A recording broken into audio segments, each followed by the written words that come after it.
In recent days, with the escalation of the Israel-Palestine conflict, discussions about this confrontation have been bubbling up across social media. Interestingly, people have varied opinions about this conflict, taking sides and even getting into heated arguments in the comment sections. Why is this happening? Today, we'll connect with philosopher Nietzsche to discuss this.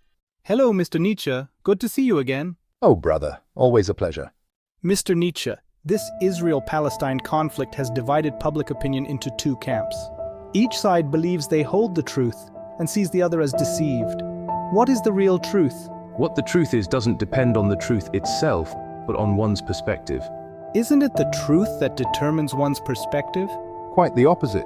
Perspective determines the truth. Or rather, there is no truth, only perspectives. People even create truth to support their perspectives. Isn't the history we've learned considered established truth? Or is it also a result of perspective? What do you think? Then, which perspective or stance produced these historical truths? That depends on who has the privilege. Generally, history is written by the victors. But just because someone is victorious doesn't mean they are just. So doesn't that mean the history written by these victors is distorted? Who truly cares about the so-called truth? Everyone is concerned with the truth that align with their perspectives. Interpretations of fact or truth often have to do with power. The so-called objective or universal truths are often promoted by those in power to maintain their position or authority. With social media so prevalent nowadays, we can clearly see the facts. Standing from a third-party perspective, we can judge more objectively what is fact. The facts you see through social media might just be what others want you to see. Your so-called objectivity might also be another form of subjectivity. Oh, Mr. Nietzsche, with that viewpoint, it's no wonder Hitler regarded you as a spiritual idol. Well, I'm not quite sure about that. In my philosophy, the will to power is a basic driving force of life, a natural force with all life seeking the expansion of power.